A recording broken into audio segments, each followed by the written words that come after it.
Hey guys, I'm Sai, and welcome to Ace Podcast Nation. On the channel, we've got interviews, podcasts, and content on all sorts of subjects from mental health, MMA and boxing, football, music, writing, and a whole lot more. We have live shows on a Monday is our football show, the Andy Campbell Championship show.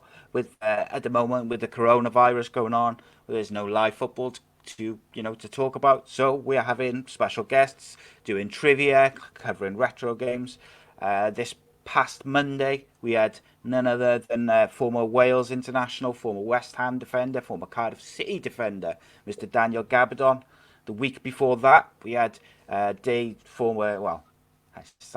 journalist who's written for Daily Telegraph, Daily Mail, Daily Express, Daily Star, pretty much every newspaper you could think of. He's also appeared on Sky and Talk Sport. His name's Harry Harris. He wrote the book on the tragedy about Emiliano Sala, investigating all aspects of that from the transfer to the crash. He came on the live show and answered questions about the new extended version, which was a really interesting show, as well as the feedback was really, I got to say, sensational. It was amazing, and I was really, really pleased with how it went. Even though Harry had a couple of connection issues with his internet, we still managed to get the questions over to him, and he answered everything which was thrown at him. And he deserves a lot of credit for that. He's a very well respected journalist and author. He's written books with some of the biggest names in football, and for him to come on a live podcast and answer questions, with no filter, I was impressed by it. We also have a live show on a Friday, which is our adult-only comedy podcast, which is basically myself and stand-up comedian Ballistic Barry Phillips, and we just literally rip the news and the world to shreds in an X-rated and light-hearted way. We also have weekly shows on MMA and boxing, and every Sunday we release new shows with all new guests from our whole variety of series. We have all series on all sorts of different things. And so the best way to support the channel is to subscribe. youtube.com/AcePodcastNation. It's free. If you press the subscribe button and click the bell, you get notifications every time we upload or go live. And that means you'll get all the shows first.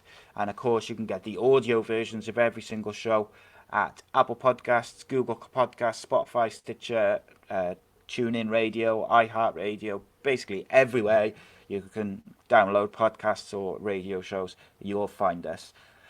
And so today we're going to be talking mainly football, bit of this, bit of that, but I'm looking forward to this. My guest today is author and Cardiff City fan, Mr. Nick Fisk. Welcome, my friend. How are you? I'm fine, thanks, Si. Good evening. Thanks for having me on. Sounds like you've got a lot going on, mate.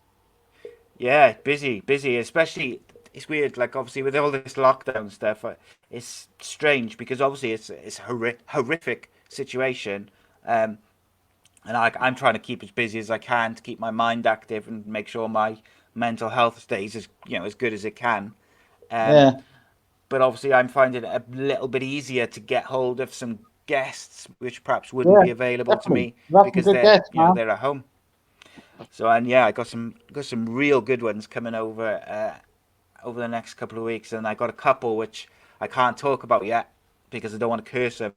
But they could be massive guests. But as we record this, it's a couple of days before Danny Gabardon is coming on Monday. But we announced it today. He's coming on Monday, right. so by the time this comes out, Danny will have been on, which I'm really looking forward to. He's one of my favourite Cardiff players of all time. But so let's talk about you for a bit, my friend. Fair enough. So what I like to do with my guests, just for people who are not familiar with you or just not familiar with the book, is just I'm probably one of your more obscure guests. yeah, but that I like what I always say is my podcast is about having real conversations with real people, whether that is someone who is not famous, completely unknown, but wants to come on and talk about mental health, or they want to come on and talk about a book, or they want to, whatever they want to talk about, or whether they're the world's pop star. My podcast is about having a real conversation with those people and talking about real things, and not like Cool. formal question answer. we'll have a conversation, and we'll see where it goes. Wherever it goes, it goes. And I like it that way. And judging by the numbers growing quickly, other people seem to like it as well. So that's good enough for me, as it were. But what I like to do with all guests is I like to take them back to the very, very beginning of their lives, and they just tell us like a bit about their upbringing, a bit about where they're from, and just a bit about themselves to start. So you take it away, my friend. Well, yeah. I mean, actually, I grew up in Bridgend. I was actually born in Zimbabwe. My mum grew up there, and she came over here to do a nursing degree. Met my dad. She was lucky enough to meet my dad, and they went back to Zimbabwe together and built a house there because my gran was still living there at the time. Obviously, that was in the 70s, which was quite a troubled time for Rhodesia as it was at the time. But we weren't there that long. We came back. I think I was about 3 when we moved back here. My dad got a job in Wales in Cardiff. So we first moved to Cardiff. My younger brother was born in Cardiff, but then he got a new job in Bridgend, so we had to move schools. So I grew up in Bridgend. I was probably more of a rugby fan initially, because obviously, again, in the 70s, Bridgend had a fantastic rugby team. Lots of famous names, JPR, Steve Fenwick, and that. So yeah, I used to go and follow Bridgend, but and I've said this. I must admit, I have said this in my book. The Blues are back in town. That's the book I've got out about Cardiff City. I have said that my very first football match was actually watching the Jacks when they were in the old First Division. I mean, in my defence, it was Swansea against Spurs, and my dad was a Spurs fan. But I think we did actually go in the. I think we were in the Swansea end. We weren't in the Spurs end. And in fact, I'm pretty sure that if Swansea had won that game, they'd have actually gone top of the league. It was relatively early on in the season, but they would have gone top of the league. But it was a draw. I think it was either 0-0 or 1. I think it was 1-1. But and then I did go and see 1 or 2 other Swansea games, like a playoff game. These were the days when they used to have the playoffs. You'd have one team from the league above, and then the teams from the league below. And Swansea got relegated, but basically, I suppose by the time I was probably around about 15, 16, I started going along to Ninian Park, and there was just something about the atmosphere in Ninian Park. Obviously in those days, pretty low attendances. You could stand on the Grange end, and it'd be like a scattering of people. It's almost like there was social distancing back then, But but then once you start getting into going to the away games, then you really kind of that's when your passion starts. And at the same time, also my teens, I was getting into music, started getting more into indie music,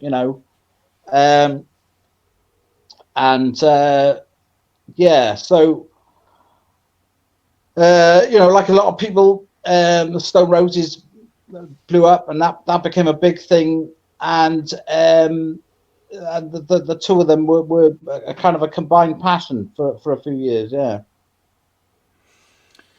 Yeah, I mean, obviously, like the 70s, there where you grew up in Wales, rugby was, it still is, like in Wales, rugby is massive, isn't it? And I think football has become much more prevalent over the last 20 or 30 years. But I mean, when I was growing up, so I'm 39 this year, and like my parents or my dad's, who was Welsh, and all his brothers and sisters, all obsessed with rugby. But for me personally, I've never really been massively into rugby. Ironically, I met my wife through watching a rugby match, and me and her both are like lifelong Cardiff City fans who don't really like rugby, but we met through rugby, which is bizarre. I think if you actually live in Cardiff, as I do now, I've lived in Cardiff like all my adult life. Cardiff is different. I think Cardiff is different. I think Cardiff is more. It's always been more football orientated. Yes. Pretend, it was definitely. It was more about the rugby because it was the game that was played in schools, rugby. So it was kind of what you knew growing up. So really, there were people who played football in my school, Brinteg in Bridgend, but they were kind of it was a small sort of fairly exclusive sort of club, and then obviously in that school, there was the people war torn between Cardiff and Swansea, living sort of basically between the two towns. In the middle. But then obviously if you live in Cardiff, then it's different, then, isn't it? Yeah. So, did you, when you were like growing up and that, did you play football for a team? I played for my Cubs team. Yeah. Didn't go to scouts, and just played with my brothers and a couple of mates down the local playing fields. But I didn't play a lot of football in my teams. I played.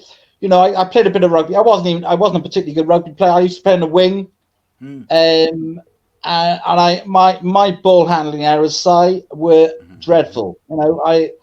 We'd be making a superb run towards the. It was only just for our very first trials in Brinteg. When I was in the first year, what do they call it? I haven't got any kids, so I don't know. The first year in comp is that year what, seven, grade 7 or 8? Yeah, year 7, that is. Year 7, right. Anyway, the very first trial, I scored 3 tries. God knows how I did that. But because of that, they stuck me in the A team. And I think they probably regretted that, to be honest, because then they found out that I really wasn't very good. I played rugby, for 3 or 4 years, and then really I kind of lost interest in playing sport. I enjoyed art in school, so I did art. I did an art A level, and that was, in a way, I suppose that was more of a focus for me than sport. But once I'd left school, like I say, it was my main interest then was music, and then getting more into following Cardiff. Yeah. So you said about art. Were you interested in writing at that sort of time? Yeah. Or was that something that came that later? as well. Yeah. I mean, because and this I've mentioned this a little bit in because obviously I've got the football book out, but you said we could talk just a little bit. I've just completed an autobiography, which obviously goes through my life. It touches on various. It does, as you said, it does mention my mental health.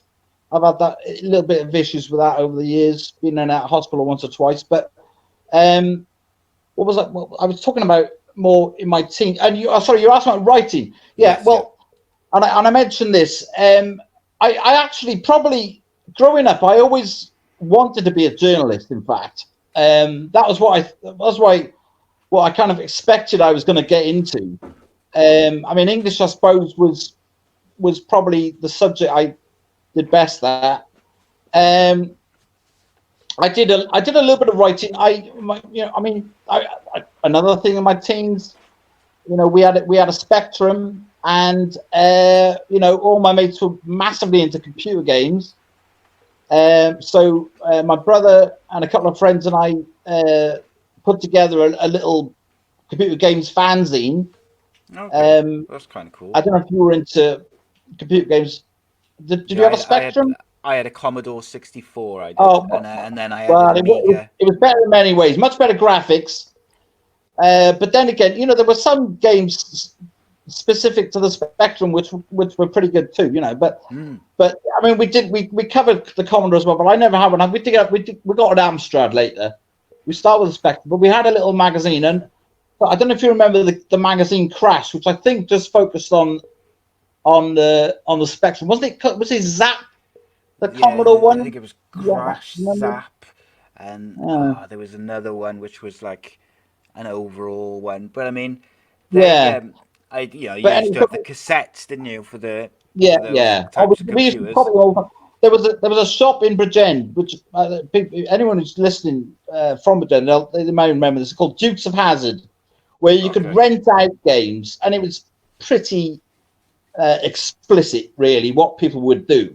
You'd just rent the game for a day or two, for maybe £1 or two, Yeah. and take it back and copy it on your cassette Copy it. player. It was easy to copy those then, wasn't it? Yeah, Uh, but oh, except Jet Set Willy, on Jet Set Willy there was a special. There was this color coded thing that came with the thing that you really, so you really had to buy the original on that. But anyway, oh, so right, we okay. did this sort of fanzine for about maybe 8 or 9, 10 issues. But then there was a fanzine that was based in London called The Bug, and it was very much, it was just a sort of photocopied thing. But I think maybe because it was based in London, they had a much bigger readership. Hmm. They'd sell a few hundred or maybe even 1,000 per issue, and that ran to about 50ish. And I did a little bit of writing for them and got to meet them, and they were quite a friendly bunch. One of the main guys who runs it, this guy called Jeff Davey. He's quite a successful DJ now. Okay. He went into photojournalism, and then he went on to become a DJ. Jeff Automatic he's also known as. But so there was that, and then I did one issue of a sort of fanzine that was mostly based around the wedding present, because I was a fan of them when I was younger. Still am. I saw David Gedge, the wedding present singer. He did a thing for his 60th birthday just the other day. One of these online broadcasts, All right, that was okay. quite fun. Yeah. Rolling back the years, were you? Yeah, definitely. Yeah, he played a few classics. And in fact, I mean, I interviewed him back when I was about 18 for this little fanzine, and even then, so say what he'd have been maybe in his 30s then. He dyed his hair black then, and he's continued to dye his hair black throughout his career.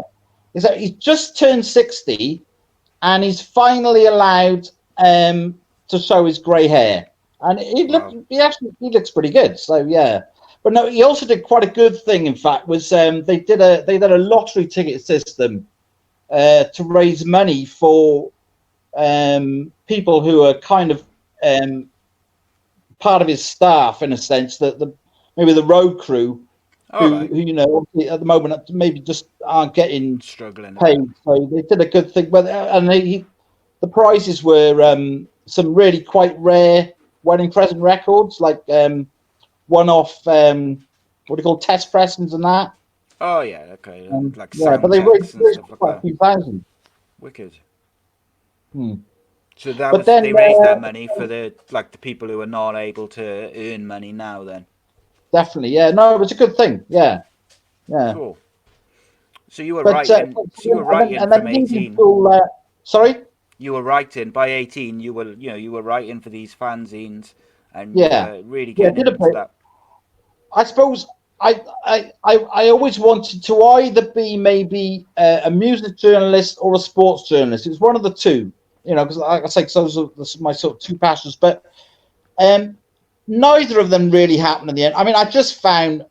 I mean, I didn't, partly because of how I had to go in the hospital. I didn't finish my degree, Right. Okay. so I suppose it might have been difficult for me to actually get a job as a journalist, because really, I think especially say for a decent newspaper, you probably then and now as well, you probably would need a degree, I'd have thought, Yeah. unless you can get good experience. Like any of these things, it's difficult to get into these things.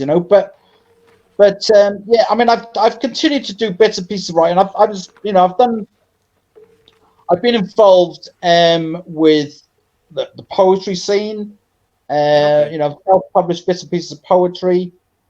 I ran a magazine for 3 years called Square, which was mostly based around poetry.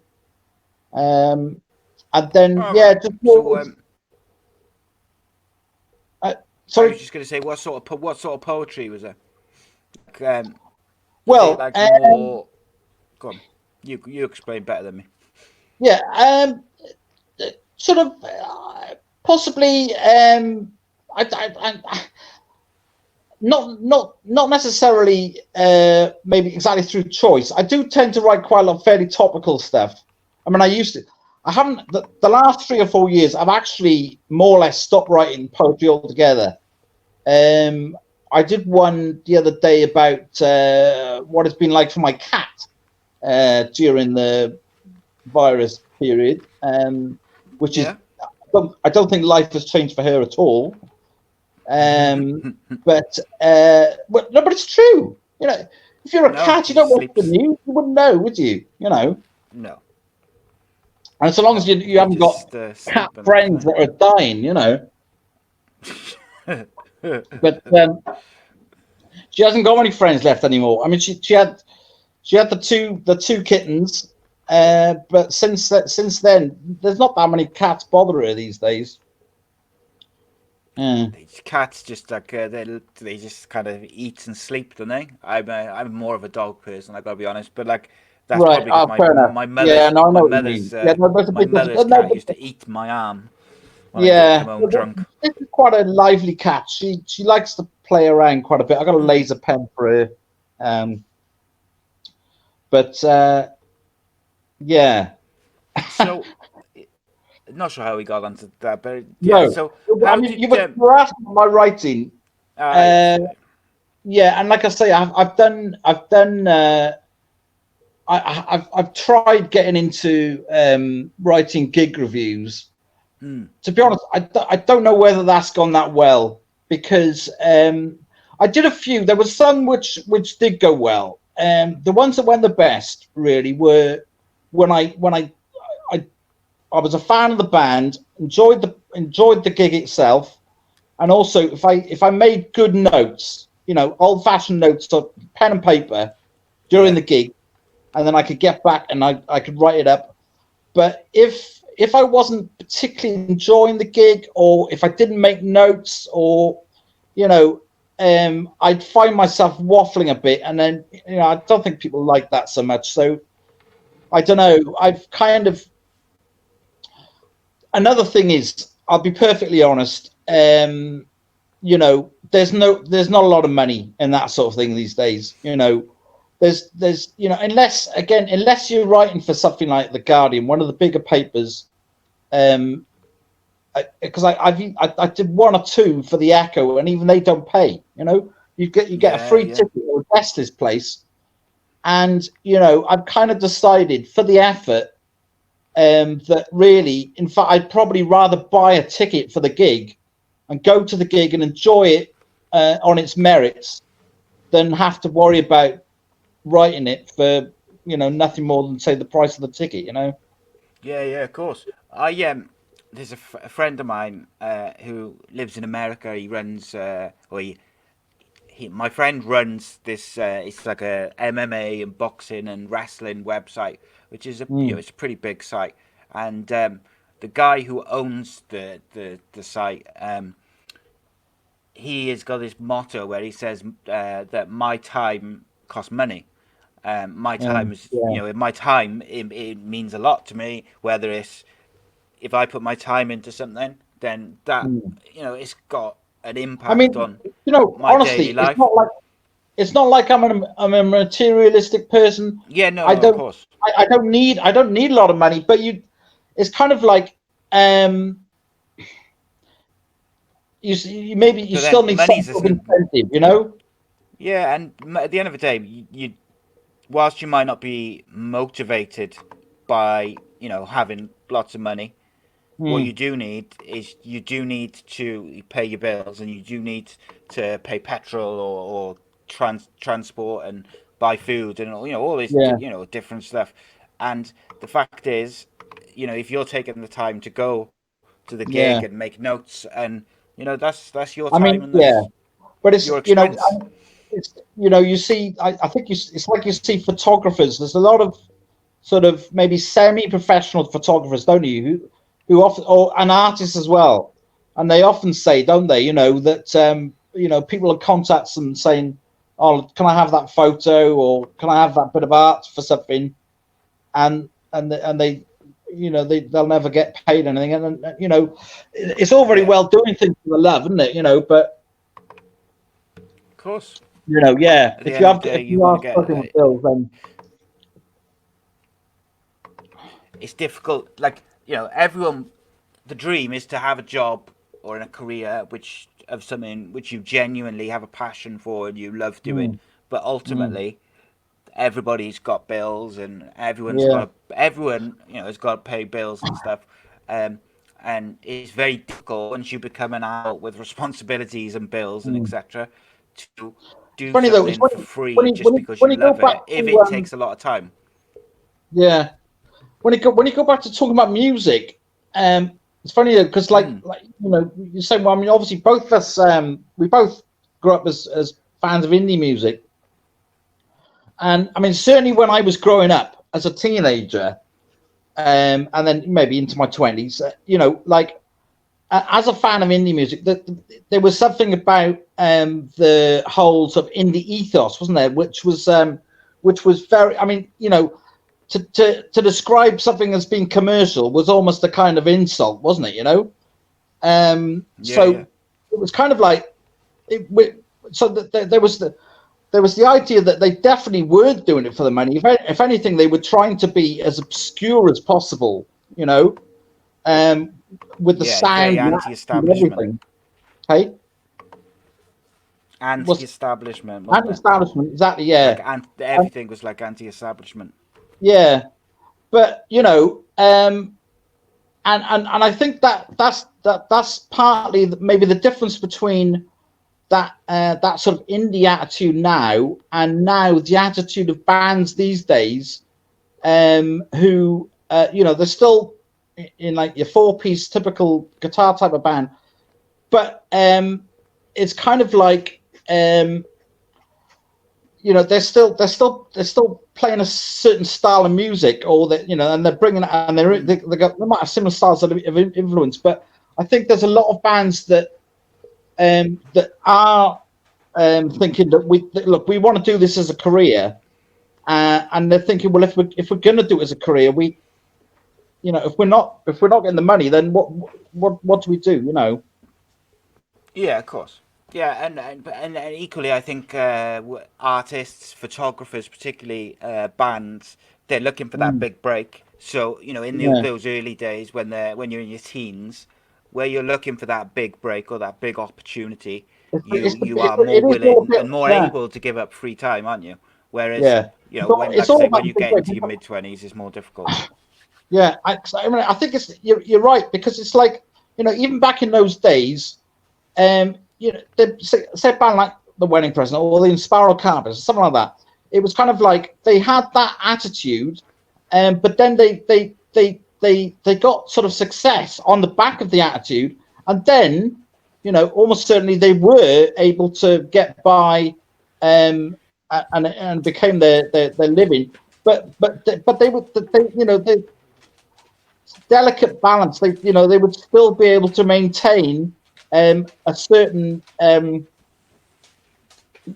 something about the way that they projected themselves and the style of the music, as opposed to, I don't know, maybe a band like the Wonder Stuff, for example, who, for me, they did that one first album, and then straight after the first album, they got some success. The music just went downhill totally. Yeah, they weren't able to capture the same attitude and same what's the word? I suppose. Do you know? I wondered about because there's a few other bands I think which kind of fall into that same sort of bracket where their early stuff is exceptional, and then maybe when they got their big deal, it's not as good. And I think sometimes it can be the improved sound equipment and audio recording equipment. Like, I know that sounds ridiculous, but for bands, when they've got that gritty attitude and the gritty sound to start, where they're using their own equipment in their own house, and then they move into like a big plush studio with all the best things where they get a big deal, I do think that makes a difference to the way it sounds. And once I you mean, get personally, I think there's a lot to be said in the actual the person the producer. You know, when they get into the studio and the guys producing the album, even the Stone Roses' first album. If you listen to the demos of half of those songs on the album, the demos really don't sound that great. You know, no. it was the who did produce the album now? I can't think of his name off the top of my head now. But but the name of the Stone Roses album producer has just slipped my mind. But I could take another example. You know, then Steve Albini, when he produced the Wedding Presents third album, and this is obviously their third album now. When they've kind of they've almost gone past the point of, you know, relatively major success, and they've gone for a producer like Steve Albini, who's obviously produced the Pixies and stuff. And you know, Albini was give a very, very raw sound to Sea Monsters. Okay. And you know, and that album would have sounded completely different if it had been with a different producer. Do you know what I mean? Yeah, and it's the vision of the producer as well as the band, Yeah, isn't it? And like you say, yeah. maybe those Stone Roses demo sound checks and all the early little snippets that we've heard years later, John that Leckie, wasn't it? I think producer it was was John still able Leckie. to. Yeah, I was trying to think of the surname. I knew it was John something. I Yeah. think it was John Leckie. Um, Mm. he was able to hear something in those demos and then Yeah, turn it into something exceptional in that first Roses album. yeah, And that's the key, isn't it? If it had been another producer, maybe they would have just gone with what the demo sounded, but a longer version mm. or a slightly, slightly more polished version, and then it wouldn't have Yeah, been what it turned out to be. Don't get me wrong, the talent of the band as a whole is what made them who they were, and their attitude yeah. and the whole scene. Although, you know, But even then, you know, a lot of people would say that, you know, of course, the Stone Roses gigs were always kind of events, but they were. oh yes, I don't think they were ever really known as being a good live band in terms of producing a good live nope. sound. You know what I mean? Yeah, so I got a funny story. I'm gonna ask you about your story in a minute, but I Mm. went to see. When I was a teenager, when I really found my love for the Stone Roses, Mm. they I missed them touring, and then they split up. So Yeah, I never got to see them play. I was just a little bit too young at the time of the Newport gig, and then I yeah, kind of missed out on that. And then when Ian Brown released his first solo album, which mm. I loved, Yeah. I went to watch Ian Brown in Cardiff, and we went with a big group of lads, and me and I'd my have probably my been mate there. Jamesy, He did. I we think were he did one. Sorry to interrupt me. I'll let you yeah, get go on on. with. But I think he did do one very small gig in Newport TJs just before All that. right, But okay. anyway, carry on. Sorry, yeah. Yeah, no. So we all went in a big group. Me and my mate Jamesy were particularly, we loved Ian Brown and Stone Roses. We were bang into it. Whereas the other lads, they liked it. It was they were fans, but they weren't as Mm. obsessive as what we were, particularly with Ian Brown. Mm. And we kind of got there. We had a few beers, and Ian Brown, the first few songs, was not good. And the majority of the guys, they were kind of like, "Oh, this is rubbish. This is really bad. This is dreadful." Whereas in the end, It was a me and bit painful Jamesy, at first. me and Jamesy just embraced it, and we were like, "No, Yeah. we've been waiting to watch Ian Brown for all these years. We've grown up through our teens. We're in our early Yeah. 20s now. We're finally seeing Ian Brown live. So we I just mean, he's just napped our such a pints character. straight down to the front." Yeah, he's such a real character. But and it's just, um, I just wish you get bloody singing lessons. I mean, it just seems so such a He's got simple thing better. to say, but you He know, has got better over the years. Just maybe a um, little bit. Yeah, I would yeah, say on the comeback gigs, it was generally better than he was solo. Yeah, maybe a little bit, but yeah, I don't know. 100%. Mm. So obviously my story was more of a personal kind of story in relation to Yeah. going to see Ian Brown and then embracing it despite the sound issues, shall we say. Mm. But you have a story, a very famous story about Yeah, the Stone I've been Roses, repeated the a few infamous times. Stone Roses Newport gig, because it is Yeah, infamous. Everybody knows about her. yeah, I guess. Well, basically, so obviously this is on the Second Coming tour, yeah, and I'd been to, I ended up, I went to 3 gigs on that tour. I was in university in Reading, and the first gig on the tour, I think it was the first gig on the tour, was Cambridge.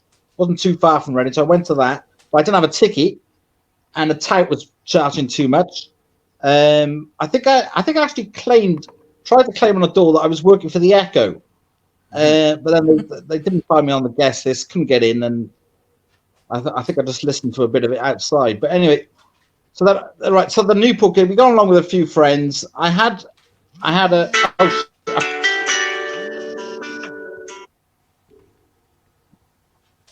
All right, sorry, mate. it's Phone all right. call.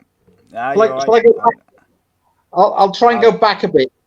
Right. So yeah. So we'd gone to the Newport gig, and you know, I've already said, I mean, my 2 sort of combined passions at the time were the Stone Roses in Cardiff City. So I had a Stone Roses, I think it was the What the World's Waiting For t-shirt on underneath, and my gold Cardiff City away top on top.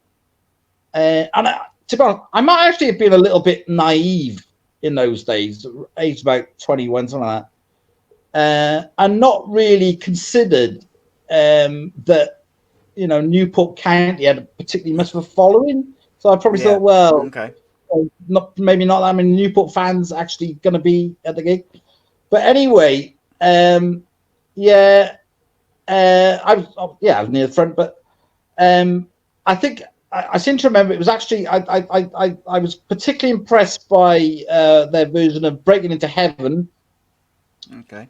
And it was at that point I decided to take the shirt off, threw it on stage, and yeah, Ian Brown sort of picked it up, and within a little bit of time, he actually decided to put it on, and yeah, it was quite an overwhelming thing for me. Oh, I can Being imagine that a must have been fan cool. to see this guy wearing my shirt, you know. Um, but then. And you know, I think he had on throughout the duration. You can see the YouTube if you look up the Tears video from that gig. He's got it on for the duration of that song, and yeah, you know, people shouting bluebirds, bluebirds, and all that. And then, of course, you know, I suppose to be honest, really the thing that made. I mean, there was the guy who took a photo because obviously people had phones then.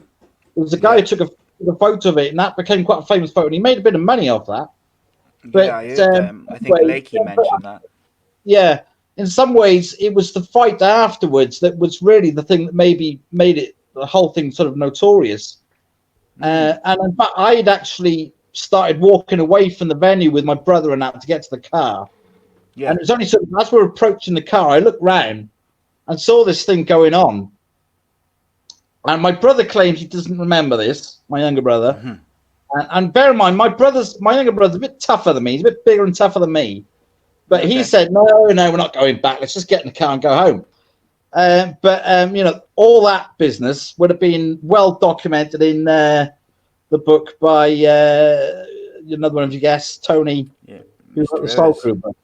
So that bit's documented in his book, whereas the more regular stuff is mentioned in mine. Yeah. Yeah. So, you know, that must have been quite the experience to see Ian Brown not only wearing a Cardiff City shirt, but wearing your Cardiff City shirt Was on mate. stage. Well, actually, there's a bit more I can tell you. In Go on. fact, because I always assumed, in fact, that maybe Ian Brown himself kept the shirt or something happened to it. But it was only in fact one time Ian Brown was on some phone in on Radio 1 about during his solo career, probably, you know, maybe about 10 years after that gig, something like that, or yeah, something around that, 5-10 years after, and I got to ask him a question. I asked him if he still had the shirt, and he didn't really give a very committal answer to that question on the phone-in. Oh. Anyway, about 10 years after that, I think it might have been just around about the time that they'd announced that they were reforming, something popped up in a forum somewhere where someone was saying that they knew the guy who actually had the shirt. And like I say, I was amazed because I never knew that he was still sort of around. The actual shirt, you know what I mean? And Yeah. I somehow managed to get in contact with the guy, and he said, "Oh yeah, it's all true. I think it was maybe his son or his cousin or something that grabbed the shirt at the end of the gig. The shirt itself had been apparently it was by the side of the drum kit." And his cousin or whatever had grabbed it off the stage by the drum kit and had kept it. And then he had it, this guy. And I was in email communication with him for a little while until, so I said, we should run a story on this. We could run a story on this in the Echo. But anyway, the guy sort of said, well, look, I'm not totally sure. It should be in the loft. I might even have lost it in a house move, he said. Ugh. And then, or he said he wasn't sure whether his wife had chucked it out or something. Yeah. So the shirt, I don't know where it is. And basically the guy stopped responding to emails.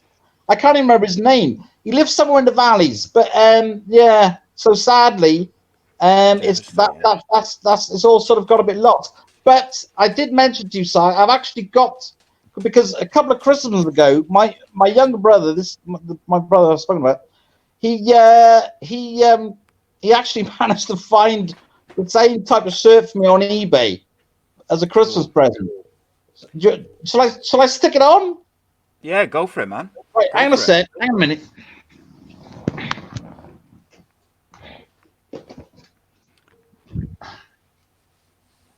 See, what would be nice is if we could somehow get Ian Brown to sign it. Hang on a minute.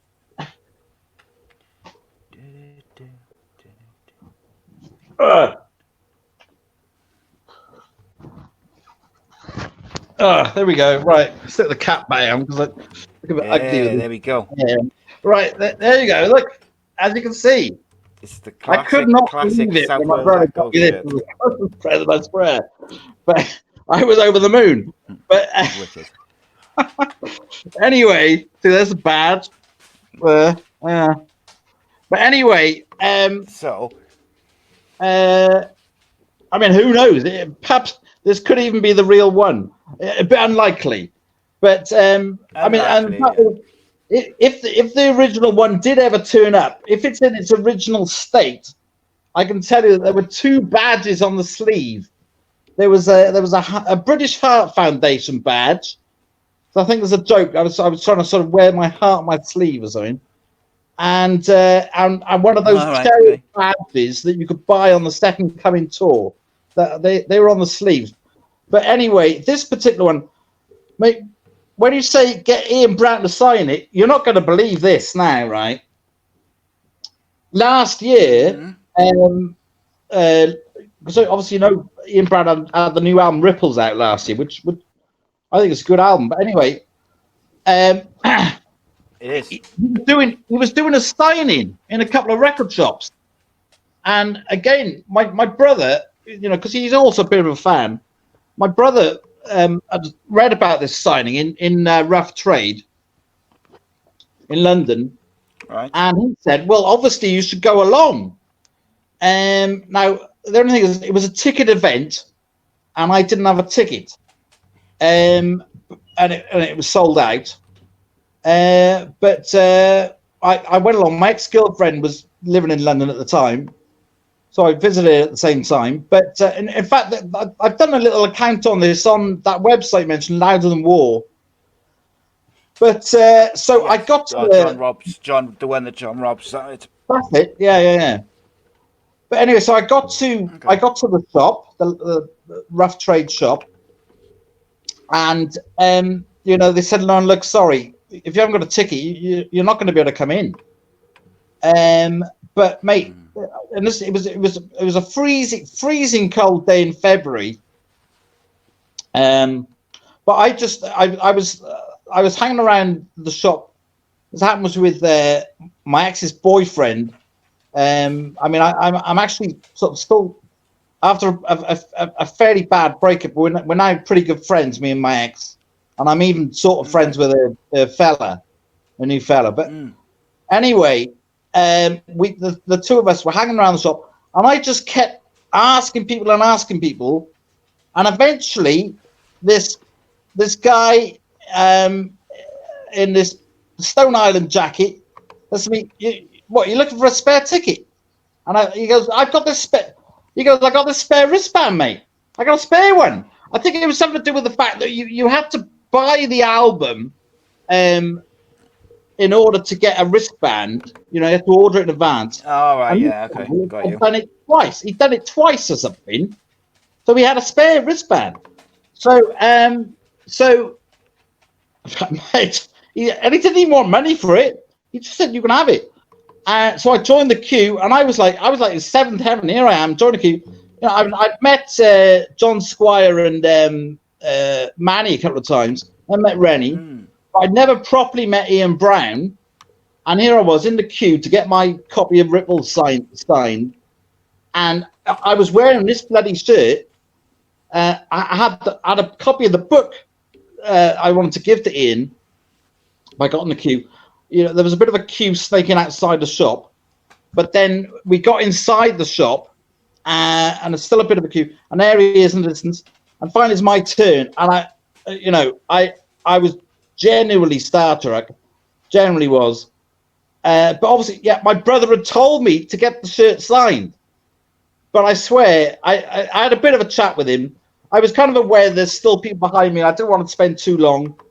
And all the things I wanted to say to him, mate, they just completely went out of my mind. We talked a little bit about the Newport gig. And again, because it's funny with these things, there'll always be new things that you never knew. He was talking about some guy called Big Benji. Oh, yeah, my mate Big Benji was there. And apparently this is Benji. I think it was out of the band Audio Web was at the gig or something. Oh, right, okay. Yeah. But anyway, he was such a lovely guy. He really was. I mean, that nonsense people say about never meet your heroes. Having met all the Stone Roses, they're all lovely people. And Ian Brown, he was so nice. And he signed my album, but I just completely forgot. I'm wearing the shirt. I showed him the shirt. I somehow forgot to ask him, as my brother said I should do, to get him to sign the shirt. So there we go. Nightmare. Yeah, you should have had that signed and then framed it, or it should have been signed and framed. Get the picture signed. Get a copy of the picture, and get that signed and framed. But you know what? There's I was just having a quick look to see if I could get a nice clear image of Ian Brown in it, so I could show it on screen next to you. And there's I don't know if you've heard of it. There's I don't look anything like that. I'd be in a Stone Roses tribute band. Do you know what I mean? there's I don't know if you're familiar with him. I think he's Welsh actually. There's this artist called a guy called Minty, and he does like kind of caricatures on different stuff. He does like famous incidents, and he's done one on the Ian Brown in the Yellow Echo Cardiff City shirt. I have seen that. I was going to buy that. Yeah, it looks good. Yeah. So you're like you instigated like this cult icon situation. Well, mate, I'm not being funny. You see a lot of clubs with the lemon in their flags and all this stuff. So it's not really down to me. I mean, the band, but there was definitely something about music within the football following. There's definitely something about it. But you know what? The original shirt that I mentioned, I was because I was going to say the first time I met your previous guest Tony Rivers. I've got a bit of a story about that because it was a New Year's Day about 6-7 years ago, and I don't know if you ever knew a guy called Dom Stockheiler. No, It's not like he familiar. sadly passed away just a year or two ago, but he ran quite a good website called Well Icons. Don't know if you ever Okay. saw that one. He used to get, I've come across it back in the yeah. day. Anyway, he was also in a Blondie tribute band who was playing at, funny enough, the Mountain Ash Inn on New Year's Day about 6-7 years ago. All right, great. In They fact, had I some went along great to bands there. support him, and there was all this Cardiff City memorabilia around the pub. So I spoke to one of the bar ladies, and they said, "Oh, well, you'll have to speak to Tony, the manager, And she said, "Oh, he's just outside the front at the moment." So I went and spoke to him, and we chatted for a bit about Cardiff and that. And he said, "Well, add me on Facebook if you like." And he said, it's Tony Rivers." And I'm like, "What? Tony? You're Tony Rivers?" I mean, the guy who wrote the bloody Soul Crew book. Do you know what I mean? I was a bit taken aback, I must admit, because I've always had, like I say, a bit of respect for the people who wrote that book, because it was the fact that the fact that the book kind of just blew the whole thing wide open. Do you know what I mean? Because up till that book came out, the Soul Crew, amongst people who weren't a part of the Soul Crew, it's generally something that was talked about in quite hushed tones. Do you know what I mean? But once the book came out, it kind of opened things up more. Do you know what I mean? Yeah, and I think it was slightly ahead of its time. Like now, you get these kind of football books, football type books. They're all over the place. Everyone's got one. Whereas back then there was only a few really, and this one came out. And what I like about it is obviously it's based in Cardiff, which I enjoy that aspect of it. But what I like about it is it's about the culture. It's not just about that side of it. It's about the music. Yeah. It's about the culture. It's about the clothing. It's about the casual scene, and that's Yeah. what I find. I'm not was based in That's what Cardiff. I've always It found. yeah. I find that aspect of it more interesting for me personally. I've Yeah. always been more interested in the clothes and the music and the casual scene, I don't know if the there's violence and another that. one. I don't know if you ever met, or I think he'd probably do an interview with you, mate. Mike Goff. My Have you ever God, met him? no. He's got a book called Patches, Checks, and Violence. It Okay. was only published through Lulu, but you can probably still get hold of Okay. it. And that's again, it really covers. He was very much into his clothing and stuff. So yeah, it does cover the Yeah. whole. Yeah, but I've run into him at. I ran into him at a Stone Roses tribute gig once, and he's Okay. a funny character. He's a very funny guy. Nice chap though, yeah. But I mean, yeah. So how old were you when you first went and kind of, or when you first started regularly going to see Cardiff City? Well, like I say, at home it would have been around about 16 or so.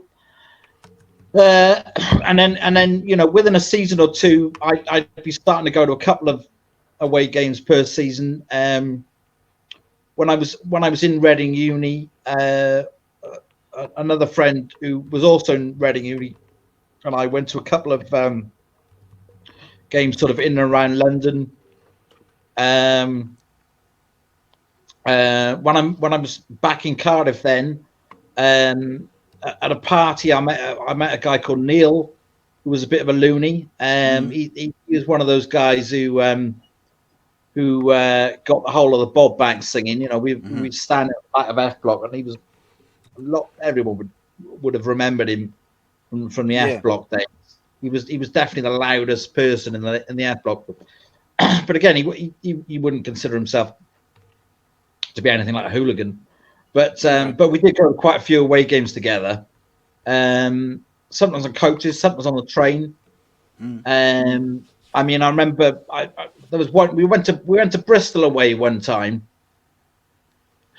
and I mean, Neil would nearly always be wearing a replica shirt to away games. You know, he was unashamedly more of a football fan rather than worrying about the other stuff. You know. Yeah, yeah. But I swear, we were the only people, and there were 2 or 3 carriages, jam packed, all Cardiff fans.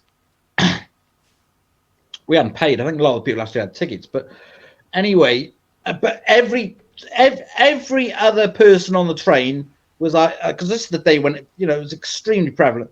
But every other person on the train was wearing either Burberry or Aquascutum, right?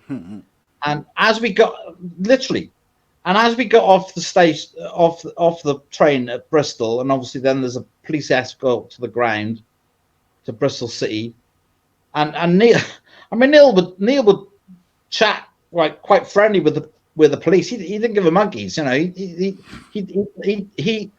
He sort of had disregard for the notion that that he was doing anything wrong. Do you know what I mean? Yeah. Yeah. But there was a little bit of argy-bargy after the game. I remember Anis was there, and he was sort of orchestrating things a little bit. But as we all marched back to the station to go back to Cardiff, it was quite funny because there was like it really was. It was almost like a sort of military operation, because you had these lads at the front, all in the Burberry and all that, and they'd be going soul crew, and then we had our lot, which were sort of, maybe the more regular fans, and we'd be going bluebirds. But it was kind of like there was like these different. It was almost like we were doing things like I say. They were like the front line, do you know what I mean? And then we were it was quite comical. Yeah. Yeah. So the book, The Blues Are Back in Town. Yeah. When did you? I guess when did you start putting that together, and how did it come about? Okay. Well, what had happened was I done like, because the third section. Sorry, no, is it the second section of the book? Is the book's in 4 sections. The second section of the book is most of the writing that I'd done prior to the book coming out. Basically, I'd done these pieces, which I jokingly called the Sad Crew. The reason that came about was just because I'd started a job in a call centre, and the day I started, there was a girl who was one of the managers, and she'd heard I was a Cardiff fan, so she said to me, "Oh, are you in the Soul Crew?" So I jokingly said, "No, I'm in the Sad Crew," and it kind of stuck. So it wasn't meant to be like a piss take, but it was kind of because I do remember there was a guy who had been involved with the Valley Rams. I think his name was Gwyn, I knew a little bit, and I do remember him always saying that it would be funny for one of the regular, so-called regular fans. Yeah, so Gwyn had said that it'd be funny for a regular Cardiff fan to bring a book out, or he thought, I bet it'll happen. So I actually decided, after Gwyn had said that, I thought, well, maybe I could do that. I could fit that role, it was kind of from the perspective, like I say, and in fact, that when the book did come out, that most people, it's just kind of like there's so many kind of fans. They'll straight away say, "Oh, is it to do with the Soul Crew? Is it a hooligan book?" And I'll just say, "Mate, to be honest, it's not. Because it's like it's a more up to date thing. It's not." So, but the writing I'd done was just about my experiences over the last 20 years of following Cardiff. Yeah. And it wasn't at all in any way disrespecting the hooligan scene, because as I've said, it was that whole scene did add to the atmosphere and so forth. But anyway, so I'd done this writing. I submitted it to this guy who ran Party and Books, and he was interested. but I think maybe he didn't necessarily want the whole book to be like that. What he basically decided was that I should keep a blog over the particular season that we were in. It was the season that we first got relegated for the Premiership. I think he was probably hoping that we'd get promoted that season, and then we'd go on the back of that. But you know, it was a very mediocre season in most ways. Oh yeah. Except it was this season, of course, that we went back to blue. So that was the reason for the title of the book, and it became a large focus of the book. The third section, I think I've titled it something like "The Battle for Blue," was about how we campaigned to go back to blue, people who were involved in doing that, and really the whole saga, which for me it was a disgrace at the time. So And a massive, absolutely massive relief, mate, because I didn't necessarily think it was going to happen quite so quickly as it did. But when it actually happened, we went back to blue. It was like, I would say, in terms of big events, you know, Cardiff going back to blue would be like the Stone Roses reforming. Do you know what I mean? Big event. Yeah. Oh, huge. So a couple of questions about the rebrand. First of all, a statement, I guess, is I do believe that Cardiff City would still be in red now if they had stayed in the Premier League and cemented their place in the Premier League. If they had done what Stoke City did for 10 years.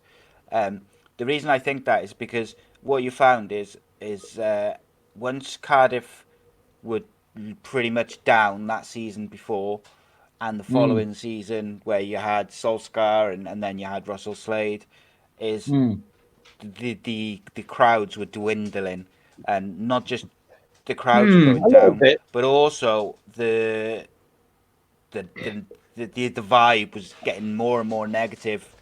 Oh, the atmosphere was shocking, wasn't it? It was appalling. Yeah. So I do believe that if we'd cemented a place in the Premier League and we'd cemented it for years to come, I do believe that there would have been younger fans who would have been happy. Oh, I don't care if we're playing in red. Do you think almost in a way, potentially, it might have been in terms of going back to blue? You think it might have been potentially a good thing that we got relegated in a way? But yeah, I don't know, man. I think you got to bear in mind. I mean, the day we got promoted, even the game where we got promoted, there was still a lot of people, you know, who were pretty anti-Tan, you know, and all through that season. But you know, and there was a lot of campaigning going on all the way through. There were protests before a lot of the games, you know, and I think they had to listen eventually. Yeah. I think. Did you get involved in the protests? Yeah, fair bit. Yeah, I was part of most of them. I mean, this is another thing that you have to say hats off to Anis for, because, you know, a lot of that started on his message board. There were other people doing things. You know, there was a sticker campaign and all sorts of things. But I mean, it was basically Anis who would be at the front of the actual protests. He orchestrated the whole protests, and you know, and this is obviously Sean, what's her name? Sean Branson did a lot of organising with the protests as well. I think she might have been the person who put together the billboard. Is that right? Yeah, I think she did the billboard, and I think she organised some of the meetings in Canton and did a lot of the speaking. At the meetings and things like that. At the end of the day, but Anis was always going to take a group back. Anis could have pulled his weight in terms of getting the protests going, I think. Yeah, I would have thought so. At the end of the day, he's a well-known person. So I think you know, these people who are well-known are the people which fans are likely to get behind. How did you feel when the rebrand was initially announced? I couldn't believe it. I mean, there was a meeting in I think it was the Cathays Community Centre, which I went to, where people went along to discuss it. And there were somewhere between like 50 and 100 people there. And there was a guy who came from the 1927 club in London, which is disbanded now. And they basically disbanded, I think, basically because they were so appalled at the rebrand, apart from anything else. But he was not a well-known person at all. But you know, he spoke reasonably well. But anyway, there were a couple of people there, and I don't want to start. I won't even say the names, but you know, because I don't want to start bringing that up again. But there were a couple of people there who completely unknown to anybody who was part of that meeting had gone along actually to disrupt the meeting. So they were actually pro the rebrand because they had a case. They said, look, if we don't go ahead, if we go ahead with this, we've got a very good chance of getting promoted. I mean, if we don't go ahead, we won't. Well, it was that promise of 100 million, wasn't it? Yeah, but personally, I could not understand why we couldn't have that money, and not change the colour, because at the end of the day, Of course, yeah, I agree completely. Yeah, I mean, there was never a proper reason given for the change of colour. You know, they're saying that I was this lucky colour. Or there's that and the other. I don't personally believe it was because it was his lucky colour. I don't think that's a sufficient reason. I think it was probably more. My personal feeling is that most likely reason was he liked the idea of us potentially looking like Man United. I reckon that was more likely the reason. Yeah, I think also Liverpool, Manchester United. Those shirts sell in the millions in Malaysia and the Far East. But then he must have then also seen. And then, you know, within a season or two, they just were not selling any red shirts. You know, so they must have realised that backfired. You know, and you know, ironically, if they had just brought in a red away kit, you would have had a lot more. I don't even want that. Mate, well, the thing is, they've had red away kits over the years anyway. Oh, I know. So if they had just brought in a red away kit, no one would have thought any different of it, and you would have had much more red shirts in the crowd from that than you did from forcing. But mate, honestly, I'm guessing maybe you haven't read this section of the book, but you know, I actually personally I went to the extent of banning anything red from my house. Yeah, I know people who now have still not gone back, and they will not go back until that's a bit sad for me. Until Vincent Tan leaves, because they were so disgusted by it and upset by it. That for me is a bit excessive. I can understand people who say they don't like the new stadium and don't go because of that, because the new stadium isn't as good as an Indian Park. I understand that, but you know, if you still want to go along and watch your football team and your football team's Cardiff, you know, I mean, I think the so for me, I stopped going for a while because when we were in the Premier League, I went to watch a couple of games, and it just didn't. There was something I just didn't.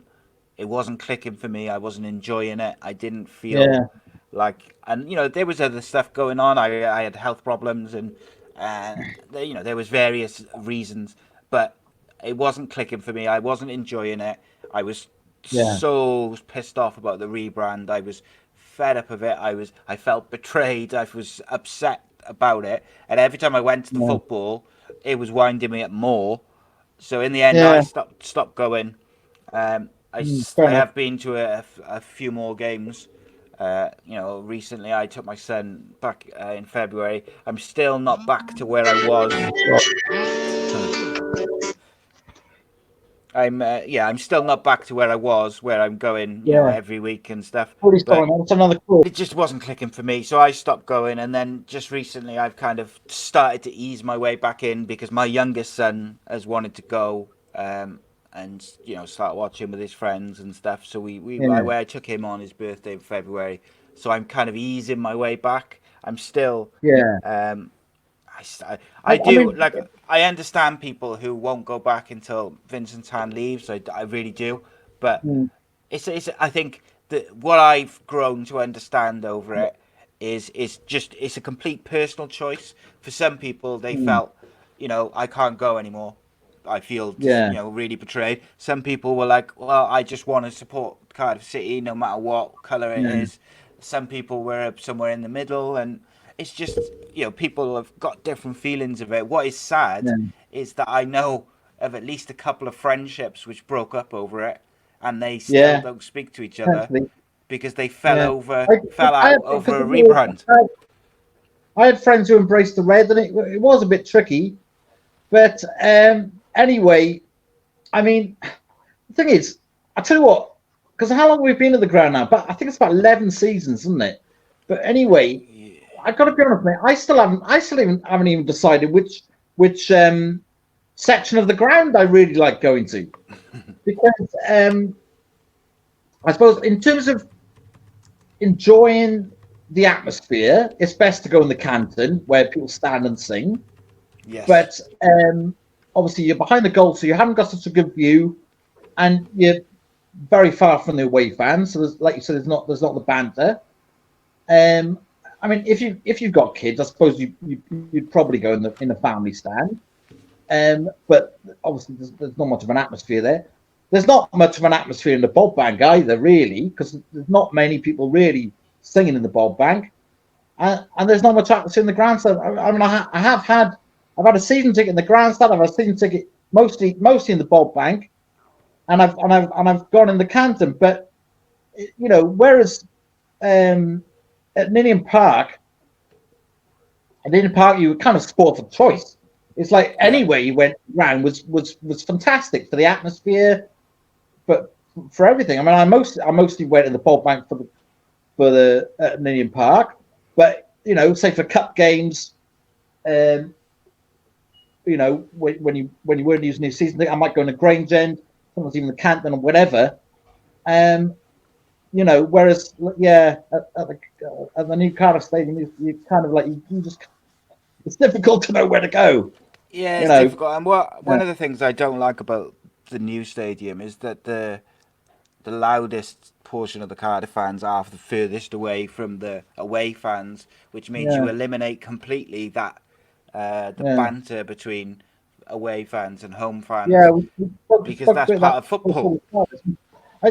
I mean, because I actually went to a meeting that was run by one of the officials at the club Okay. just before the start of the first season when the stadium was built, All right. and it was kind of one of these sort of fans get together meeting and have a bit of discussion, Yeah. and this issue was brought up with the officials at the time. And so why have you got this situation where you've got this singing section so far from the away fans, and they're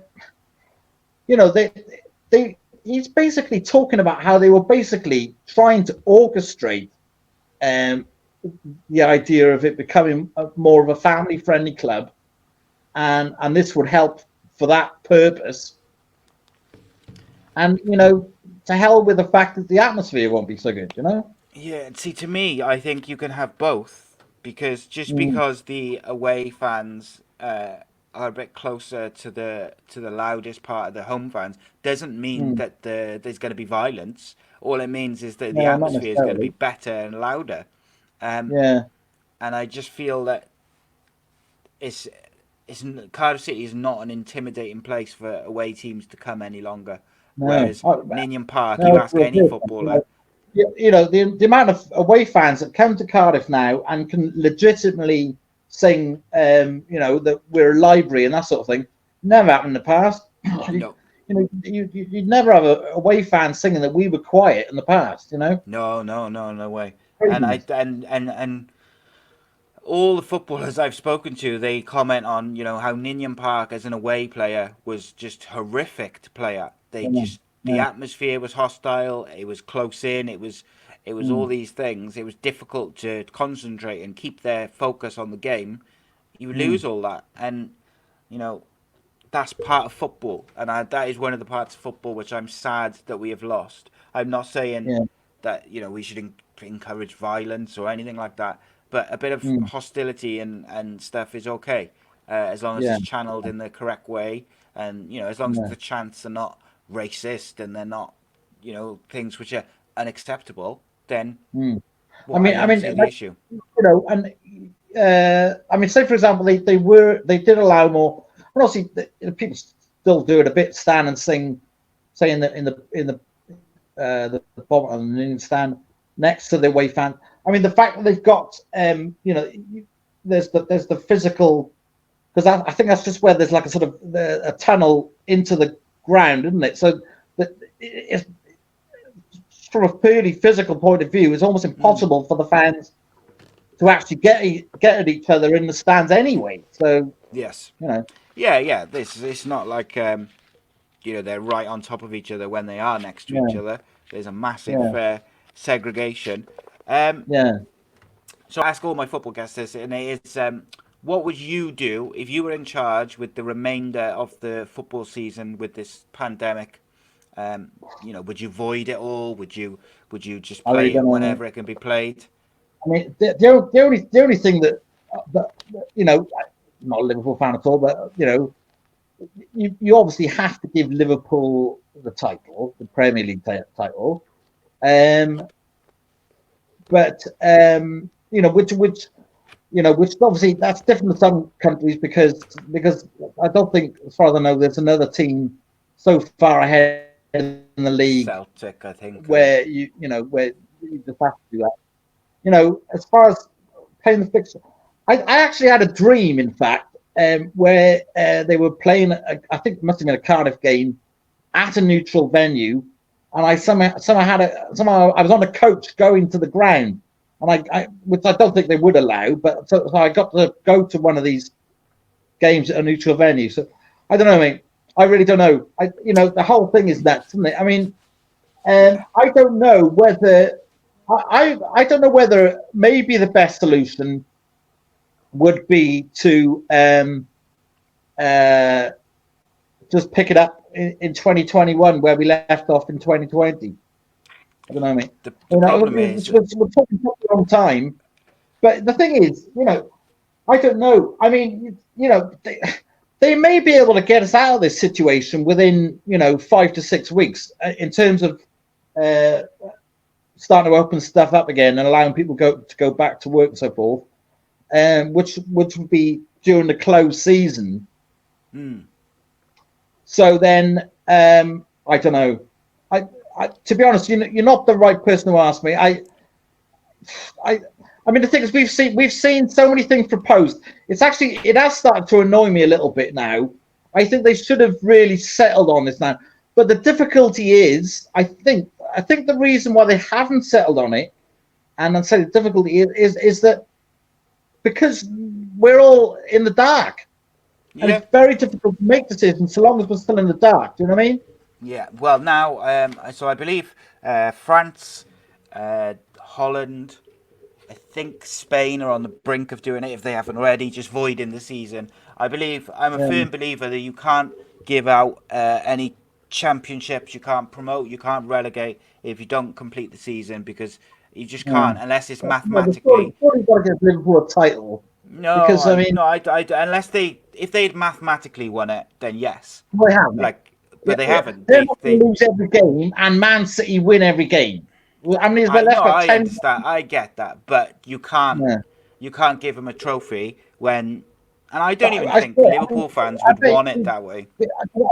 I'm assuming the bookies haven't paid out yet, but they always used to pay out like Yeah, Man United fans early.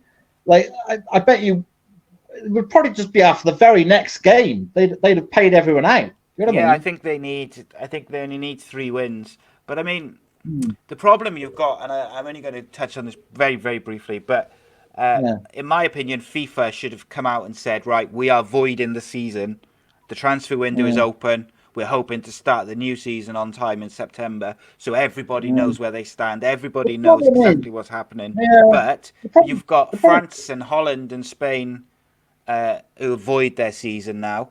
The yeah, non-league down has void their season, but the Premier League and the Championship, they're so desperate to not lose mm, their TV money or pay yeah, their I suppose. TV money back that they're like clinging on to just, we're going to finish it in 10 days and we're going to ram it into a tournament. I'm sure it's not just about money, but the problem is that really, and this applies to all of us, not just bosses of football leagues or whatever, but I mean, we've all basically thrown ourselves at the mercy of the government. It's like no situation ever before. So it's virtually impossible to make any kind of mid to long term decisions because we just don't know. Do you know what I mean? Yeah, of course. You don't know whether it's going to be a week. You don't know whether it's going to be a year. You don't know how long it's going to last, which is problematic. And the thing is, it can't be like a never ending. Oh, we'll finish it when we can. We'll finish it when we can. There's got to be a cut-off date. And also, if you're talking, like I saw someone say the other day, well, it doesn't matter as long as we get it done by the end of August. We can start the next season in September. But if that means that players could be playing like 4 years with no break, because you've got the Euros and the Olympics next year, then you've got the African Cup of Nations and something else the year after. So they're literally non-stop. Only 6 or 7 weeks ago, we weren't certain that the Euros was going to be cancelled. You know what I mean? No. Now everything. And now it's like everything that's going to happen in the next few months. It's kind of like it's going to be cancelled. So. Yeah, scary times. So, are people able to still purchase the Blues are back in town? Yeah, I actually, I'm pretty sure it'll be available on the Parthian Books website.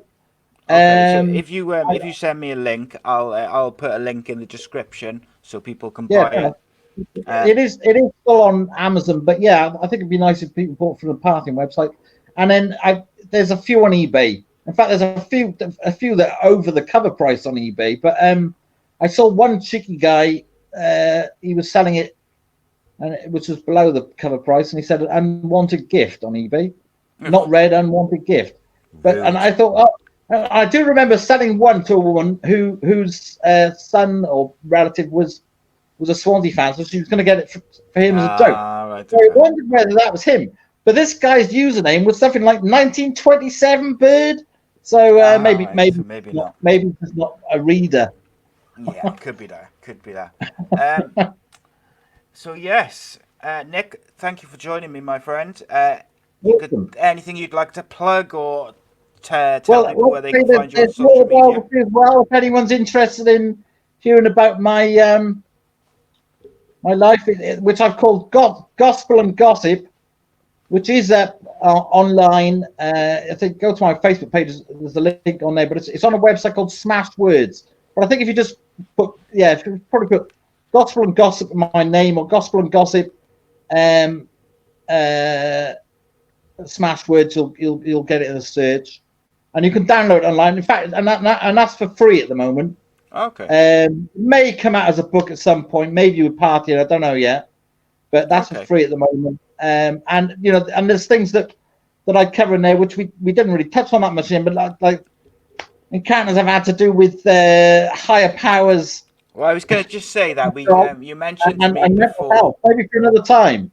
Yeah, indeed. We'll definitely do. We'll talk some mental health maybe next time. But I was going to just ask you that literally just before we do finish, because you mentioned to me before we started recording that you had grown up an atheist, and then you'd had I can't remember the wording you used, an experience with a kind of higher power. And then obviously you it may have been drug related, but I'm not. Right, okay. To be honest, I say that I was a bit high at the time this experience happened, but the thing is, I distinctly remember thinking that it was not at all related, to being a bit high. You know what I mean? So well, they do say that the drugs only open the mind to these types of experiences. They don't always, cause them, if that makes sense.